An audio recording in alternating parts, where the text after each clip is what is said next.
Rebonjour encore une fois et bienvenue dans cette nouvelle vidéo d'introduction au management. Donc, on va continuer le concept d'entreprise et dans cette vidéo, on va voir l'environnement de l'entreprise.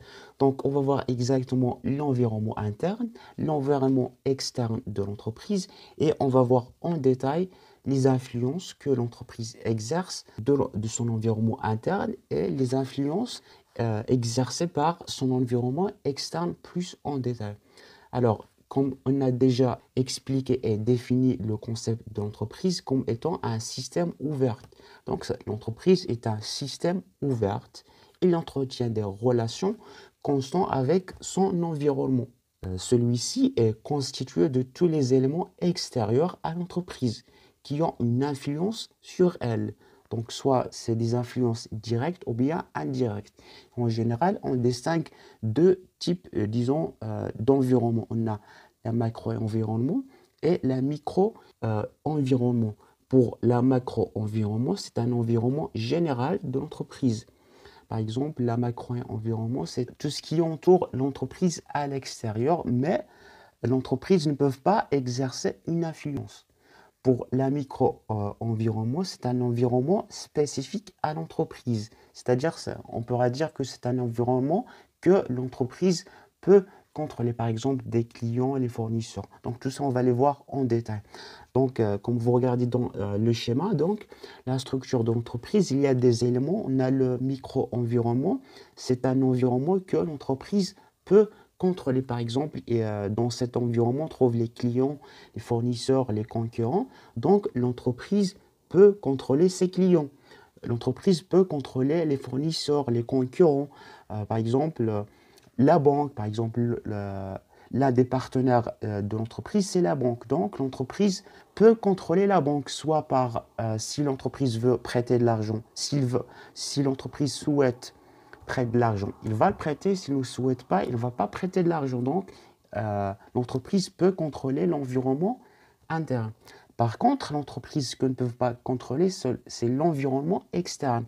Donc, dans l'environnement externe, on pourra trouver donc l'aspect juridique, l'aspect politique, l'aspect sociologique. Donc, l'entreprise, par exemple, ne peut pas contrôler l'évolution démographique ou bien l'évolution technologique. Ou bien, par exemple, l'entreprise ne peut pas contrôler les lois de l'État. Donc, c'est un environnement externe que l'entreprise ne peut pas contrôler. C'est l'environnement externe qui influence l'entreprise. Par contre, l'entreprise influence son environnement interne. Donc, pour l'environnement interne, il permet à l'entreprise de vérifier si ses produits ou bien ses services répondent mieux aux besoins d'un groupe. Par exemple, s'il y a des clients satisfaits, donc cela veut dire que l'entreprise produit des biens et services qui répondent au mieux aux besoins des consommateurs. Ou bien, si l'entreprise a un niveau de croissance élevé, cela veut dire que l'entreprise évolue d'une manière constante par rapport à ses concurrents.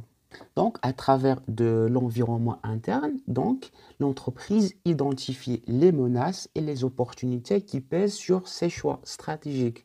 Donc, l'entreprise doit prendre en mesure et en compte son environnement interne afin de déterminer ses forces et ses faiblesses pour mieux utiliser ses ressources internes. Pour l'environnement externe, donc on a dit que l'environnement externe, l'entreprise ne peut pas contrôler. Donc on a un ensemble d'éléments que l'entreprise ne peut pas contrôler. Donc on a l'environnement politique, économique, socioculturel, technologique, écologique, légal. Donc pour l'environnement politique, c'est des décisions politiques. L'entreprise ne peut pas contrôler les décisions des partis politiques. Donc, c'est un environnement que l'entreprise ne peut pas contrôler. Par exemple, l'environnement économique, ici, on trouve les tendances liées à la conjoncture économique. Par exemple, l'entreprise, s'il y a des crises ou bien s'il y a de la croissance au niveau de l'économie, donc l'entreprise ne peut pas contrôler ces éléments. Ou bien l'évolution, l'environnement socio-culturel, c'est des facteurs démographiques, culturels, moraux. L'entreprise ne peut pas contrôler les cultures des personnes en particulier. Ou bien l'environnement technologique, donc l'évolution technologique, l'entreprise ne peut pas les contrôler.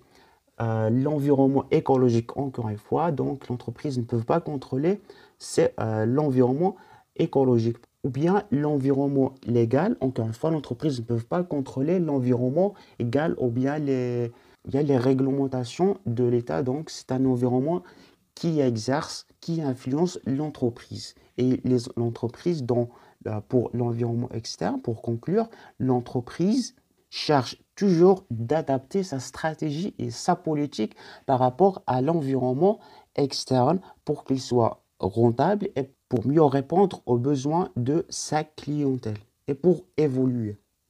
Donc, pour conclure tout ce qu'on a vu jusqu'à maintenant, donc l'entreprise met des stratégies et des politiques pour influencer son environnement externe. Et pour l'environnement interne, tout simplement, il permet à l'entreprise de mieux identifier ses forces et ses faiblesses pour bien savoir comment il va répartir ses ressources pour mieux répondre aux besoins de ses consommateurs.